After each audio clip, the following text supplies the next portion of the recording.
nous avons réussi à expédier à partir du port de Ziguinchor 90 000 tonnes d'anacarde pour une valeur commerciale à l'exportation de 54 milliards de francs CFA. Donc, ce qui constitue un résultat assez satisfaisant et au grand bénéfice de tous les acteurs qui ont tiré pour l'essentiel un profit pendant cette campagne. Oui, aujourd'hui, nous avons noté dans les interventions et par rapport à l'évaluation que nous avons faite que le défi majeur qui s'impose à nous tous, c'est la transformation, c'est-à-dire la valorisation de l'anacarde qui doit passer essentiellement par la transformation de la noix ici dans la région de Ziguinchor.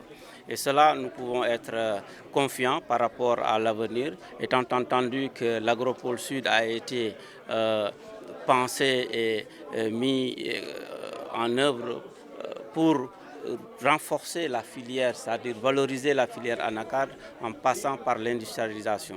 Donc on peut espérer que dans les temps à venir, des unités de transformation, des industries de transformation de la noix anacarde seront implantées au niveau de la région. Mais en attendant, il s'agira de réfléchir pour voir comment remettre en marche les unités de transformation qui sont à l'arrêt.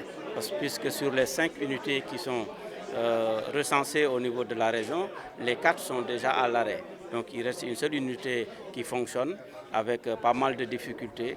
Il s'agira maintenant de voir comment réfléchir pour remettre ces unités-là en marche. Et cela, nous pourrons, dans l'atelier qui est programmé ultérieurement, pouvoir penser à réfléchir et à trouver les véritables moyens à mettre en œuvre pour remettre ces unités-là en marche. La présente campagne va démarrer au plus tard début avril, mais les opérations d'expédition des noix vont commencer à partir du mois de mai.